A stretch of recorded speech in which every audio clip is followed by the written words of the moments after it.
오늘 우리에게 주시는 하나님의 말씀은 잠언 15장 1절에서 15절까지의 말씀입니다. 억지로 완벽하려고 하지 말고 라는 제목으로 말씀을 전하겠습니다. 먼저 1절에서 7절. 유순한 대답은 분노를 쉬게 하여도 과격한 말은 노를 격동하느니라. 지혜 있는 자의 혀는 지식을 선히 베풀고 미련한 자의 입은 미련한 것을 쏟느니라. 여호와의 눈은 어디서든지 악인과 선인을 감찰하시느니라. 온순한 혀는 곧 생명나무이지만 패역한 혀는 마음을 상하게 하느니라. 아비의 훈계를 업신여기는 자는 미련한 자요 경계를 받는 자는 슬기를 얻을 자니라. 의인의 집에는 많은 보물이 있어도 악인의 소득은 고통이 되느니라. 지혜로운 자의 입술은 지식을 전파하여도 미련한 자의 마음은 정함이 없느니라. 아멘. 15장은 크게 10장에서 15장을 크게 마무리하는 장입니다. 정리하면서 결론을 이야기합니다. 그 중에서도 1절에서 7절까지에는 지혜로운 사람과 어리석은 사람의 언어 생활을 비교합니다. 부드러운 대답이 분노를 가라앉힌다고 합니다. 거친 말은 오히려 화를 돋운다고 합니다. 그러나 어떤 말을 한다는 것은 먼저 그 사람의 생각에서 나온다고 할 수 있습니다. 그리고 그 사람의 생각은 가치관에서 나온다고 할 수 있습니다. 생각과 가치관은 오랜 삶에서 축적되어 온 결과물이기도 합니다. 그 결과물의 표현이 말로 나오는 것입니다. 나의 말을 점검해 본다면 내 평소의 생각을 정리해 봐야 할 것이고, 이 생각을 하기까지 나는 어떤 히스토리가 있었는지 돌아볼 수 있어야 합니다.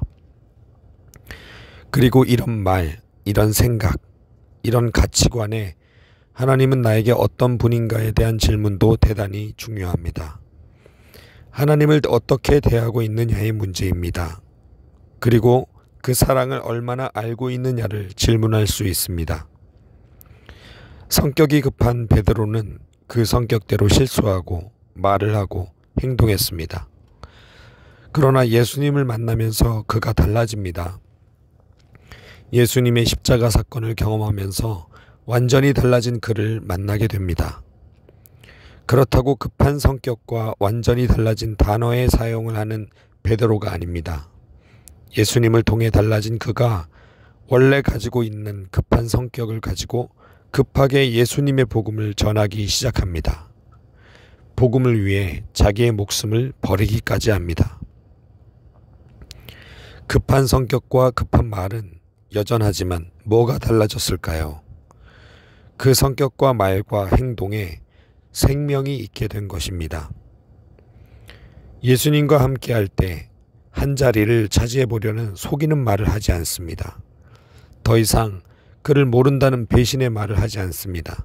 사망의 말을 하지 않습니다. 입술을 열어 하는 말마다 하나님 나라입니다. 예수님을 전합니다. 생명의 말을 전하기 위해 자기의 생명까지도 아끼지 않습니다. 우리가 쓰는 말이 괜찮은지 평가해 보기 위해서는 우리 주변 사람들의 반응을 잘 보면 알 수 있습니다. 다른 사람들이 나와 대화하고 싶어 하는지, 그걸 좋아하는지, 그 중에는 나와의 대화를 통해 하나님을 느끼는 사람이 있는지, 아니면 내 말에 대해 평가가 좋지 않다면 자연스레 나와의 대화를 피할 것입니다. 그런 반응들로 알아차릴 수 있습니다. 그러나 선택할 수 있다면 나는 꼭 생명의 말을 할 수 있는 입술을 선택해야 합니다. 하나님의 자녀이기 때문입니다. 내 말을 통해 생명의 하나님이 전해지거나 하나님을 욕보이게 할 수도 있기 때문입니다. 8절에서 15절. 악인의 제사는 여호와께서 미워하셔도 정직한 자의 기도는 그가 기뻐하시느니라. 악인의 길은 여호와께서 미워하셔도 공의를 따라가는 자는 그가 사랑하시느니라. 도를 배반하는 자는 엄한 징계를 받을 것이요 견책을 싫어하는 자는 죽을 것이니라. 스올과 아바돈도 여호와의 앞에 드러나거든 하물며 사람의 마음이리요. 거만한 자는 견책받기를 좋아하지 아니하며 지혜 있는 자에게로 가지도 아니하느니라. 마음의 즐거움은 얼굴을 빛나게 하여도 마음의 근심은 심령을 상하게 하느니라.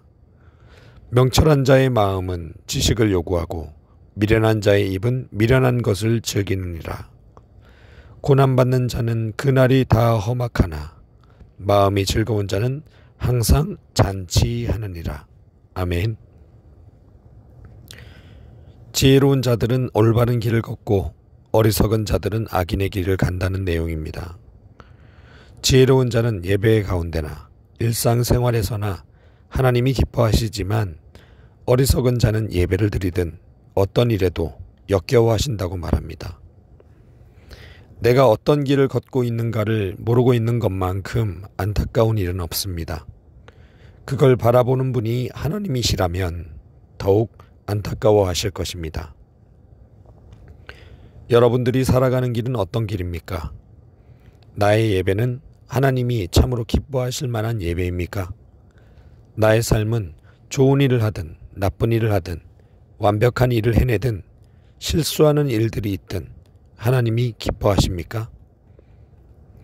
하나님이 기뻐하시는 예배와 나의 일상생활은 내 눈에 보이는 완벽함으로 완성되지 않습니다. 순서가 완벽하고 정리가 잘 되어 있고 환경이 준비된 그런 완벽함의 예배를 하나님이 기뻐하시는 것이 아닙니다. 예배 안에 들어온 자가 지혜자일 때 기뻐하십니다. 하나님만 경외할 줄 아는 자가 예배자일 때 기뻐하십니다. 삶에서도 마찬가지입니다. 좋은 일을 해냈다고 완벽한 일들을 처리했다고 하나님이 기뻐하시는 것이 아닙니다. 나쁜 일을 당했다고 하루의 삶이 실수의 연속이었다고 싫어하시는 것이 아닙니다. 좋은 일이든 나쁜 일이든 완벽한 하루였든 실수투성이의 고단한 하루였든지 그 안에 살아내는 자가 지혜자일 때 기뻐하시는 것입니다. 그 안에 하나님의 기뻐하실 일을 고민하며 말과 행동을 실행하는 자를 기뻐하십니다. 내 눈에 보이는 완벽함이 하나님께는 아무것도 아닙니다. 하나님의 완벽한 관심은 내가 지혜자가 되어가는 순간순간입니다. 요셉의 이야기가 그렇습니다. 그가 애굽 총리가 되기 전까지 그의 삶은 한마디로 엉망진창이었습니다. 어떤 일이든 되는 일이 없는 것 같았습니다. 뭐만 하면 망하는 길로 가는 것 같았습니다. 내가 제대로 된 길로 가고 있는지를 의심했을지도 모릅니다. 내 눈에 보이는 이렇게 완벽하지 못하고 허술한 삶이 하나님께서 기뻐하실지 의심했을지 모릅니다. 그러나 그 와중에서도 요셉은 하나님만 의지합니다. 그분만 경외하기를 포기하지 않습니다. 결국 애굽의 총리가 되는 자리까지 인도하시는 하나님을 경험하게 됩니다. 하나님은 엉망진창인 것 같은 요셉의 평소의 삶의 모습을 평가하지 않았습니다. 되는 일이 하나도 없었던 그 안에 지혜로운 자 요셉이 있었음을 보셨습니다. 그 어떤 일에도 하나님만 찾았던 요셉만 주목하셨습니다. 이것이 하나님이 기뻐하시는 자의 삶입니다. 나와 우리 모두의 삶은 어떻습니까? 내 눈에 보이는 완벽하지 않은 나와 내 집, 내 가족, 내가 하는 일은 그닥 중요하지 않습니다. 그 안에 있는 내 모습이 지혜로운 자인지 아닌지가 중요합니다. 그것은 13절 이후부터 나오는 지혜로운 자의 마음가짐에 달려 있습니다. 이 마음가짐은 단순합니다. 내 눈에 완벽해 보이려고 하는 마음을 포기하는 것입니다. 그럴 때 완벽하지 않은 나 대신 완벽하신 주님이 내게 들어오시는 것입니다. 완벽한 주님의 지혜를 사모하는 마음을 가진 자가 됩니다. 말씀을 마무리합니다. 예배 안의 내 모습, 삶 가운데 내 모습에서 나의 말과 행동, 마음가짐은 지혜로운 자와 그렇지 않은 자의 결과물입니다. 억지로 말과 행동을 선하게 포장할 필요 없습니다. 억지로 마음을 곱게 쓰려는 수고를 하지 않아도 됩니다. 다만 내 안의 주인을 하나님으로 모시는 것입니다. 오직 경외할 분을 하나님으로 정하는 것입니다.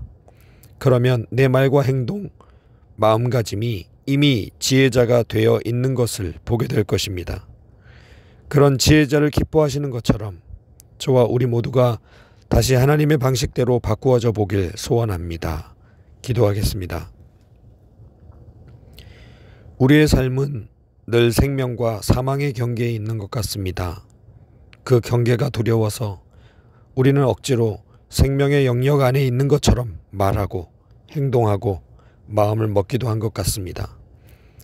그러나 이제 다시 깨닫습니다.